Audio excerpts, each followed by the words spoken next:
Welcome back, baseball fans. 1972-75 carryover league. We have third round draft results. Third round. Beginning up top with the Ohio team, and they just keep doing pitching. They did Vida Blue, Larry DeMuri, Lynn McLaughlin, and they They selected Doc Ellis. His 72 season. 71, he was in the All-Star game. 72, he still has a nice year, 163 innings. 15-7 with a 2.70 ERA. Ellis will probably be the number 2 or 3 in this rotation with Blue, McLaughlin, DeMuri in the bullpen. But boy, Ohio is making a statement about this pitching. They're saying, you know what, if we were the worst team a year ago, but we're going to pitch our way out of the mess we got into. Next up, the Florida Marlins. Nothing flashy here. They had the rights to 2 1972 players. Philippe Alou, 37 years old, but he's still versatile. First baseman, outfielder, could hit you 278. And Steve Arlen, he had a terrible one-loss record for the Padres, but he could pitch on 3 days rest with a 3.60 ERA. So statistically, he's not really that bad. Instead of pitching for a bad Padre team, he has the misfortune of pitching for a bad Florida team.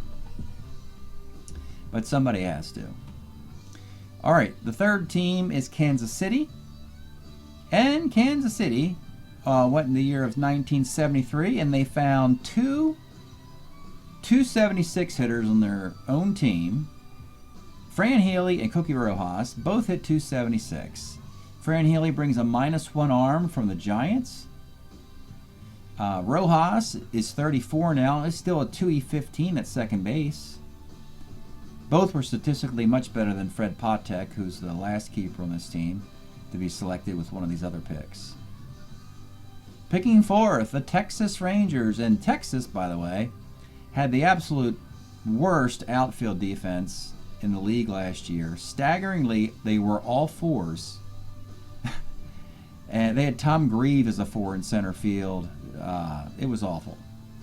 This year, they got Boots Day. They got him off the waiver heap. The Expos got younger with Jerry White to play center field. Boots Day can still play center field. Look at that, a 3E1 with -1 arm. He's only 25 years old, too. Very shockingly young. 275 average for Boots. Nice little selection to find this guy off of waivers because they didn't have anything else in their farm system that could play center field. They looked and looked, so at least they have something better defensively than a year ago. Next up, Vegas. They have had Tommy Davis every year since at least 69, and they added him again. Unfortunately, Tommy used to have some outfield, some second base, first base, a little bit of third base tossed in there. None very well, of course. He doesn't have that versatility anymore, but he still has a 306 batting average, and most of it comes against right-handed pitching, which is good, because last year it was mostly against left-handed pitching, which you see less of. So he'll resume his duties as a full-time DH. No need to play first base. You have Wes Parker over there. The Boston Red Sox, boy, they're doing some nice things here. I remember I said that this team slumped horribly last year, and they're making up for it with Fred Lynn in the first round and Steve Blass, Rick Wise in the second round. And in the third round here, they dip into the 1974 box, and they found their shortstop of the future. It's Rick Burleson. He's actually a 284 hitter in 74. The average drops in the World Series year is 75, 30 points. So this is a better hitting version of Burleson. It really started out as a second baseman who could play short, and of course it flipped. But yeah, some great numbers for Rick Burleson, and they also took Petrocelli's 74, which was also a lot better than 75.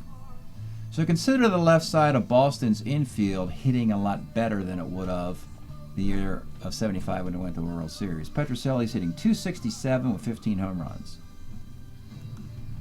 Next up, your Dodgers.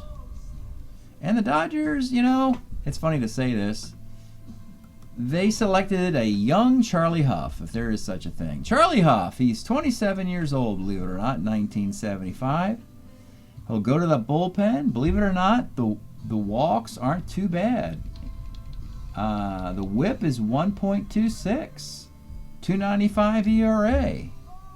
So he'll do some nice things for the Dodgers until he goes to Yankee Stadium and faces Reggie. Then that's not very nice to Charlie. But then he goes to the Rangers and has a nice long career as a starting pitcher. So this is his first stint with the LA Dodgers. Drafting 8th. Oh, the Reds. Yeah, the Reds are just putting another cog into the big red machine after Morgan and Foster and Billingham and Tony Perez. 1974 was particularly kind to Don Gullett. 17-game winner, 3.04 ERA, 243 innings, can pitch on 3 days rest. Can he possibly be only 23 years old? Is that really right? That seems so young. Anyway, he might be a little bit better in 75, but they blocked that with Morgan and Foster, and he also did not pitch on 3 days rest in 75. This actually might be the last time Don Gullett pitches on 3 days rest. He has arm problems in the latter part of the 70s. Seattle Mariners. Speaking of Cincinnati Reds, this is kind of funny. The Reds took Don Gullett, and then Seattle made a trade in the offseason with the Reds to get Ross Grimsley, a left-handed starting pitcher. It's funny, but they sent Fred Norman to the Reds, so Norman and Gullett are the lefties on Cincinnati, and Ross Grimsley is the new lefty out in Seattle. Grimsley, 13-10, 3.23 ERA, 242 innings. This is a very good pitching staff in Seattle. They have Dick Woodson. They'll have Steve Klein in another round. Ross Grimsley, Steve Busby. They have 4 guys who can pitch over 200 innings. And Skip Lockwood, a closer with a 1.49 ERA. So Seattle can pitch, suddenly. Colorado Rockies. They looked at a slugging catcher, and they found Dave Dunkin' Donuts, an Oakland A from 72. So that hurts the Dynasty A's a little bit, losing a guy. And Duncan had 19 bombs. Nothing to sneeze at for a, mostly part-time catcher. He hit .218. Sounds like a Colorado Rocky. But the slugging gets him up to .392. And the slugging is particularly good against left-handed pitching. And Andy Etchbarren can be against right-handed pitching, I suppose. So they have their catchers down here now. Colorado Rockies. All right, drafting 11, your Arizona Diamondbacks. And this could be a trivia question, folks. They took Darryl Knowles, 30 years old, again, from off of Oakland in 72. Darryl Knowles, by the way, this is rather fascinating. Let me know if you know of a pitcher whose whip is worse than his ERA. I ain't kidding you, folks. Darryl Knowles had a 137 earned run average in 65 2/3 innings. But he walked 37, and the whip is 1.31. Almost higher than his earned run average. So that's rather dubious to have a high whip and a low ERA. It means he's putting the guys on base, they just aren't scoring. The California Angels are having a nice draft. They're looking good. They're doing some smart stuff. They took Jim Spencer's 1974. He will platoon with Darren Johnson, lefty-righty combo. That's a kind of nice little platoon there. They'll combine for maybe 26, 27 home runs. So, and plus Spencer's a 1E3 at first base. By the way, with Jim Spencer, we had our choice of a 1E2, 1E3, and 1E9 cards.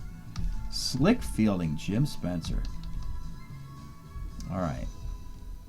The New York Mets. Oh boy, folks. They are doing some cool stuff. So in the first 2 rounds, they locked up all their keepers. That means Seaver and Staub and Harrelson and McGraw. No big deal. Same guys, rolling them back. By the way, that quartet, Staub and Seaver are both 28. Harrelson's 29. McGraw's 27. So theoretically, this Met, 69 Met, 73 Met team, they really could have kept going if they just would have drafted better and signed guys, and they could have kept this thing going to the mid to late 70s. it just didn't work out. And in this recreation, they improved 2 guys from 75. Wayne Garrett they had on their team, but he was a 4 third baseman. Now he's a 3, bringing better defense, the nice on-base percentage, Wayne Garrett. And then they had Lee Lacy that they took out of the Dodgers system. He could only play second base. Now he can play everywhere. None very good. They aren't concerned about that.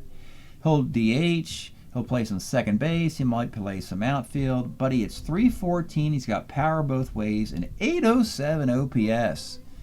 So Wayne Garrett and Lee Lacy got a lot better. Internal improvement so far for the Mets. Basically what we've seen with the Mets is that this is all we already know. Nothing new. There's been no new wrinkles here. Staub, Seaver, Garrett, Lacy, Harrelson, McGraw. No new rookies or free agents to the Mets quite yet.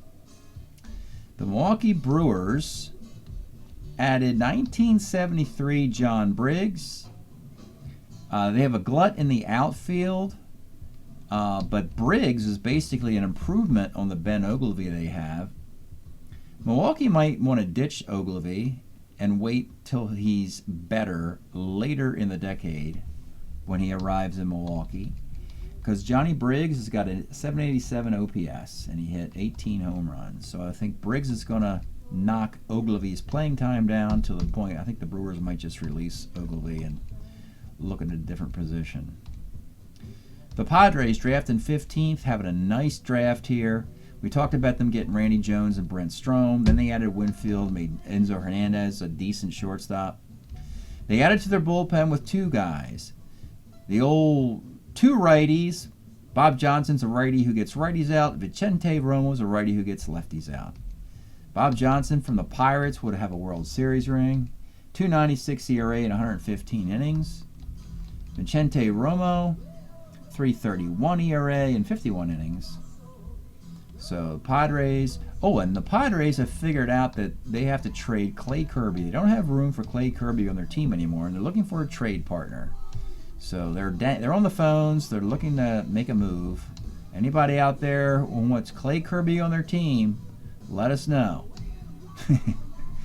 All right, drafting 16th, the Astros. This is not sexy, but the Astros roster is very uneven and not positionally advantageous. And so they needed like a catcher.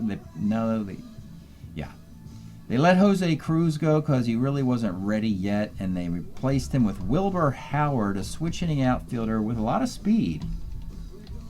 Wilbur stole 32 bases. And he's a 3-E1 in the outfield, which is pretty good. He's 26. Wilbur Howard will take Cruz's spot until Cruz gets better, and he'll replace Howard. And then they also added Ken Forsch.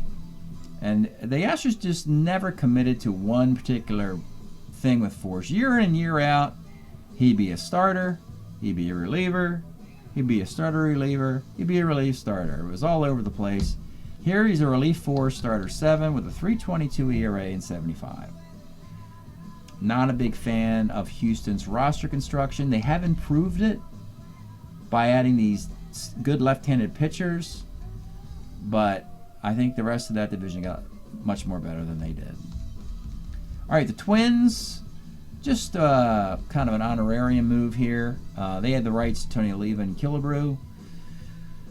They went with Killebrew first. They'll go with Oliva next round. Basically, Killebrew can at least still manage to play some first base for you, which could move Jim Holt into the outfield a little bit. Tony Oliva is only a DH now after missing 1972 altogether. He comes back as a full-time DH beginning in 73. So right now, at least Killebrew gives the Twins some more versatility, as he does hit 26 home runs. Great on-base machine.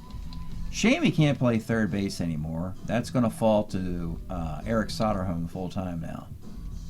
After a hot start in the draft, the Twins are settling, I guess, as you like to hear. They're settling for their traditional guys, whether they're past their prime or not. Okay.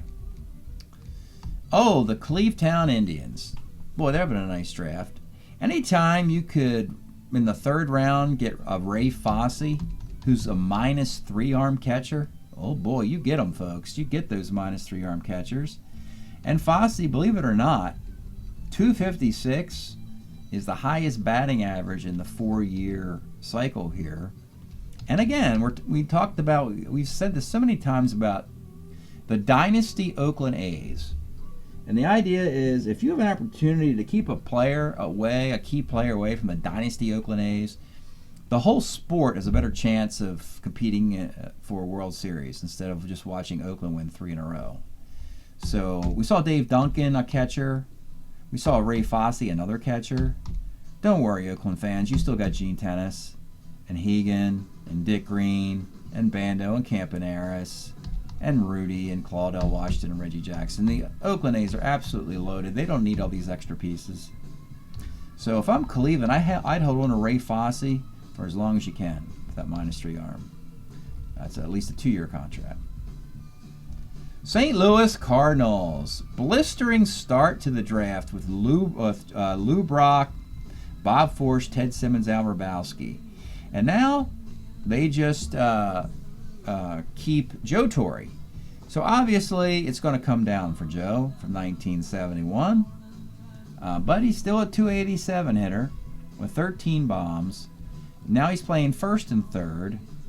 And he'll be on the corners until his career kind of winds down in 2 or 3 more years. But that's expected. I mean, 1971 was ridiculous. Never could get the Cardinals into the playoffs, unfortunately. This was the closest. So now they're gonna have to rely on other stars like Ted Simmons, Al Hrabowski, Bob Forsch. They're gonna have to be the new regime for the Cardinals. All right, 20th the Expos, and they found 2 good homegrown Expos in '73. Well, not homegrown. Steve Ranko was an Expo. I think Ranko may have been a Seattle Pod, or maybe not. I can't remember. Ranko, 15-game winner, 281 ERA, 249 innings. He joins McNally and Steve Rogers and eventually Bill Stoneman. And they added hit-by-pitch machine Ron Hunt. Still has plenty of hit-by-pitches on his card. And he also hits .309. The on-base percentage is .418, folks. That's what those hit-by-pitches do to a guy. Because the Strat makes an extra consideration versus walks. They separate them a bit. And if you get hit by pitch a lot, they're on the hitter's card. They don't put hit-by-pitches on the pitcher's cards. So that's why Ron Hunt's always an on-base monster in Strat-O-Matic. Boy, you got to like what the Expos are doing. They're playing this thing really smart. All right, now we get to the playoff teams from a year ago, beginning with Team 21, Portland. And this is funny, but when you see spelling here, these are like notes, just for future round picks. So I made a note to take Dave Ursello with the 2nd pick in 1975. Well, guess what? They took him with the 1st pick in '75. Fun card, Dave Ursello. He's a 3 shortstop, number 1. E36, yeah, I get it. It's not that good. It's an effective 259 because he's got walks on one side. He's got a 348 on base. Small sample size, a 693 OPS for a shortstop in this timeline. That's not bad. And this is how expansion teams have to compete. Expansion teams, their advantage is they go after the extra player card sets where they don't necessarily have a lot of plate appearances or innings pitched. And a lot of times you get your statistical anomalies that way. And so the expansion teams like Portland, Vegas, Florida, Arizona, Colorado, Seattle, Toronto, they're always trying to hoard an extra player who has some amazing short-term success. Will Ursello have a long career as an everyday shortstop? Probably not. Actually, no. He'll be a utility player at a certain point. The Cubs.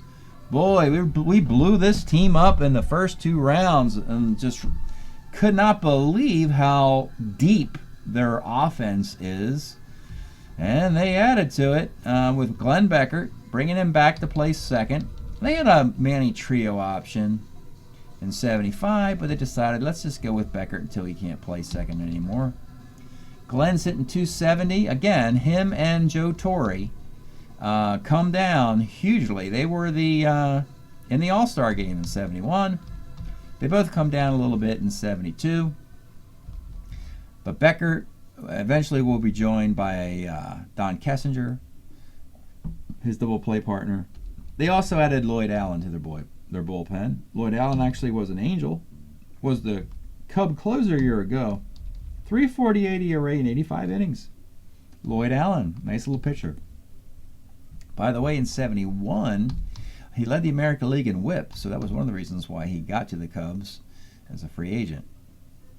The Yankees. So this is a nice little pick here. This is kind of they've been playing with Gene Michael and Horace Clarke as their double play combo for 3 or 4 years now, and it's kind of underwhelming. I know they're both switch hitters, but the Yankees actually found out the California Angels were putting Sandy Alomar on waivers, so they went and got him, which actually Sandy Alomar played for the Yankees, so it made perfect sense.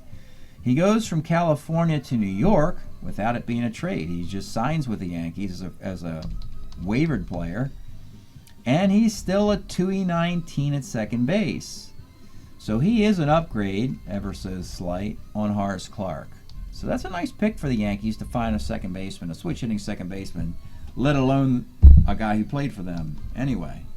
So they'll continue the traditional Major League Baseball. Yeah, these are all traditional Yankees of this timeline. Mercer, Stottlemyre, Alomar, and Greg Nettles. Next up, the Blue Jays. Can they keep this thing together? They are trying like heck, folks, and they have another nice pick. Milt May had a monster 71 card. They bring him back with a 74 card. He's a zero-arm catcher. He hits 289 with a 751 OPS. Has power both ways. He's a left-handed hitting catcher who loves left-handed pitching. Throughout Milt May's career, he will hit lefties. Don't worry about that. He'll hit lefties better than righties. That's huge, a huge advantage. And where Milt May had to wait, he was always behind Manny Sanguillen in Pittsburgh.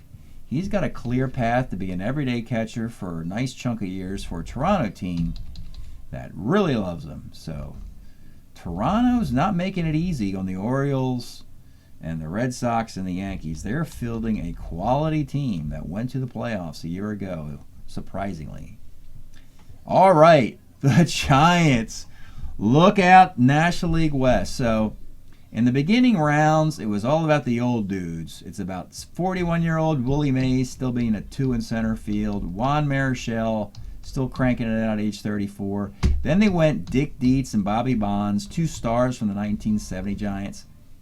Well, they finally went young, folks, and in 1975, they needed a starting pitcher and a lefty reliever. They found John Monofusco with his best year of his career, 15-9, 288 ERA, and 243 innings. Boom! Number 2 starter behind Ron Bryant. And Gary Lavelle will begin his long, lustrous career in the Giant bullpen here. He's 26 years old. And basically, if you just copy and paste these stats for Gary Lavelle, they're going to be identical year in and year out. 295 ERA, somewhere between 265 and 335 ERA, 82 to 102 innings. Probably one of the most reliable lefty relievers in the mid to late 70s, early 80s, Gary Lavelle. So the Giants added 6 players in 3 rounds by doubling up. And they only have to add 2 more spots to their team. And they're ready to start playing baseball, folks. They are the most ready team. If I'm handicapping the West, the Dodgers should come back from a terrible year. Houston's probably going to fade. I like the Padres getting better, but I might be putting some money on either the Giants to overtake the Dodgers, who traditionally should be winning the West. Remember, the Dodgers go to the 74 World Series, and it's only the Cincinnati Reds who put them in their place in 75. And, you know, the Red-Dodger rivalry doesn't exist in this league because we moved the Reds to the same division with the Pirates. It's a Reds-Pirates rivalry, the most bitter rivalry we have in the carryover league. Next up, the Chicago White Sox, and the White Sox take 10 seconds to make a pick because they've dialed this draft in months ago. They wanted Gossage in the first round, they did that. They wanted Wilbur Wood and Tom Bradley in the second round, they did that. They had Bill Melton in the third round. They're going to put Bart Johnson in the fourth round. It's all preordained. So no fishing around for anything better. Bill Melton is the pick. Third base still. He's still hitting 20 homers, 87 RBIs. Was injured in 72, but he's healthy again in 73. Bill Melton's only 27 years old. Only 27 years old in 73.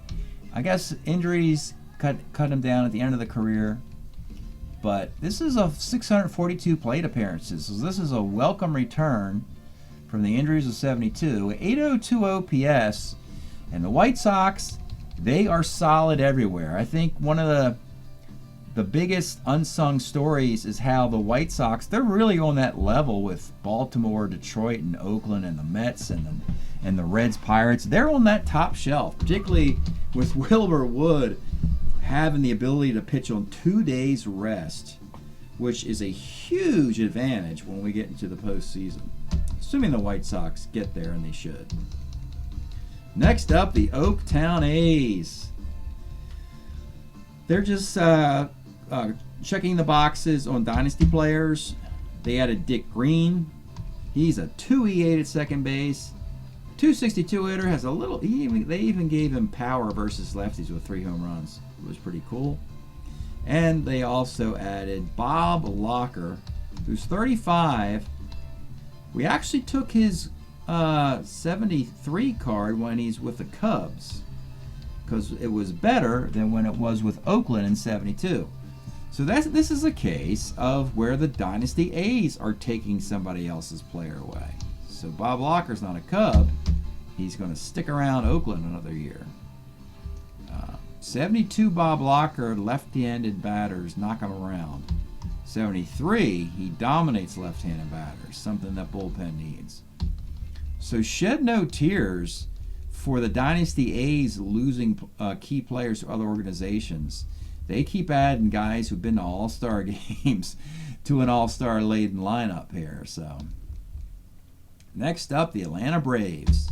After adding Hank Aaron and Ralph Garr, well, they had the rights to Marty Perez, and he's got to play short. And you know what? This is a pretty good Marty Perez card. 275 is probably his highest batting average of his career. It comes against right-handed pitching. He's really a second baseman. But he's playing out of position at shortstop because they still have Davey Johnson and his 43 home runs at second base. So for now, that's a decent pick for Atlanta. I mean, that's a huge come down from Hank Aaron and Ralph Garr. But still, they added a piece that was in the Atlanta organization. All right, next up, the Phillies. Okay, they went to 74 year and added Larry Boa. And believe it or not, they had a choice here. 28-year-old Larry Boa in 74 is a 1E12 at shortstop, hits 275. Sitting out there to be drafted was 29-year-old Larry Boa, who hits 305, but he's a 1E29 at short. And I'm like, no, sir, forget it. I'm not taking the 29 era Boa. I ain't touching that card. I don't care if he hits 305. He hit 405. I ain't taking him. I'm not taking an E29 Boa.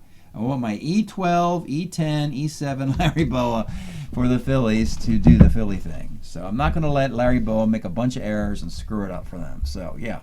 275 is plenty of stick. All right. Next up,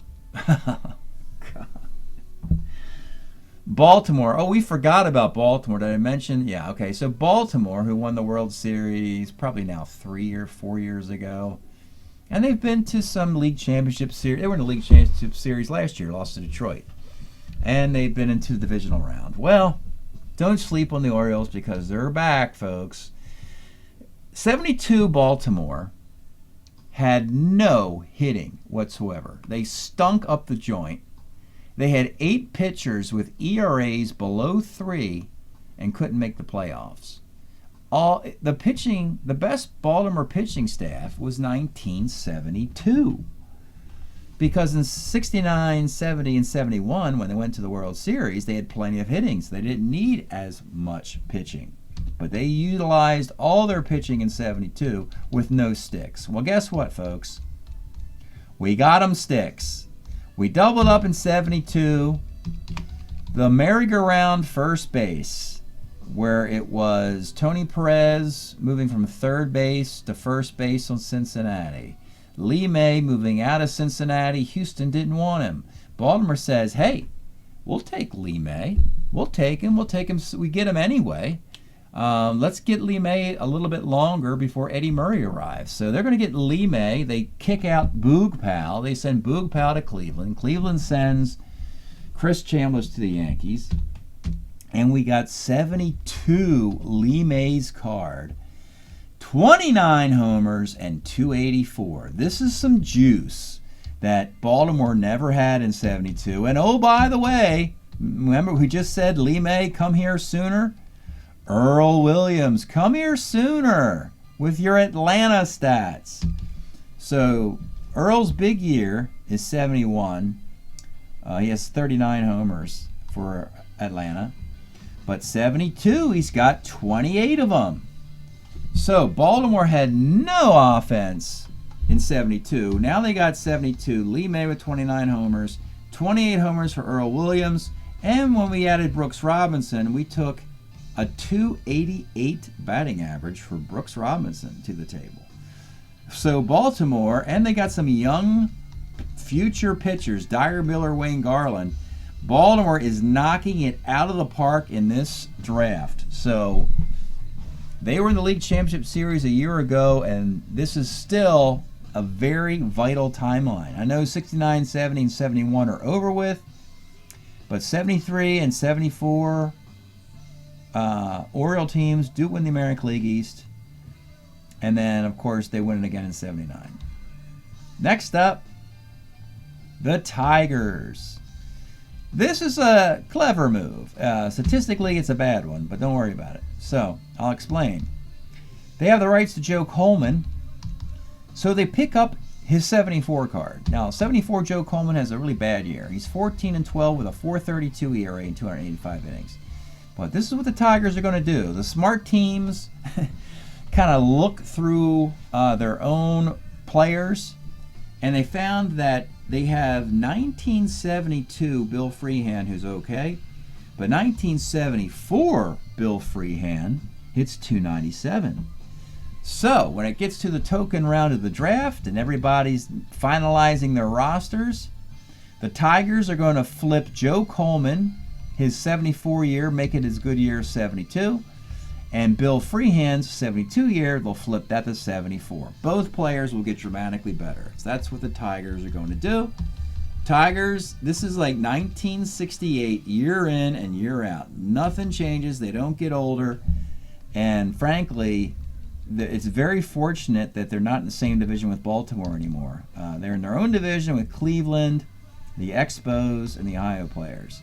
So the path is there for the Detroit to get back to the World Series. It isn't going to be easy.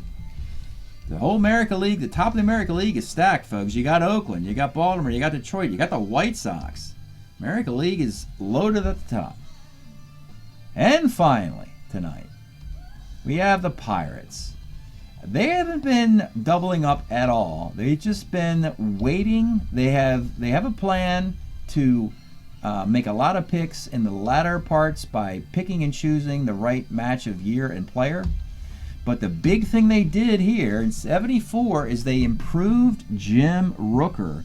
And not only did they improve Jim Rooker, they're going to ascend him all the way to the top of the rotation to replace Steve Blass. They're still going to get Candelaria, probably with a 75 card. Maybe they'll wait till the 76 Candelaria. But Rooker, 74 Rooker, 15-game winner, 278 ERA, 262 innings. What's the whip? $1.18 whip for Jim Rooker. So he is matching or exceeding, statistically, what Steve Blass did a year ago, when Steve Blass was the ace of the Pirates and he won Game 7 of the World Series versus the Tigers. Steve Blass did, I mean. Matching up against Mickey Lolich, who went 0-3 in the World Series. Mickey Lolich did, which is rather shocking and disappointing. But that is 3 rounds of the draft in the books. The next round is one of my favorite rounds, the 4th round, because in the 4th round of the draft, every team knows which year they're picking from, because you have to, of course, pick one player from each of the 4 years in the first 4 rounds of the draft. It can be in any order, but for instance, Pittsburgh will have to take a player from 1975, Detroit from 1973, Baltimore from 73, Philadelphia from 73, Atlanta from 72. You get the idea. So it's always fun to do the 4th round. I can focus on one box of cards instead of considering 4 times that many. Makes it a lot simpler and dialed in. So thanks for checking this out. 3rd round draft results. We'll be back tomorrow with the 4th round.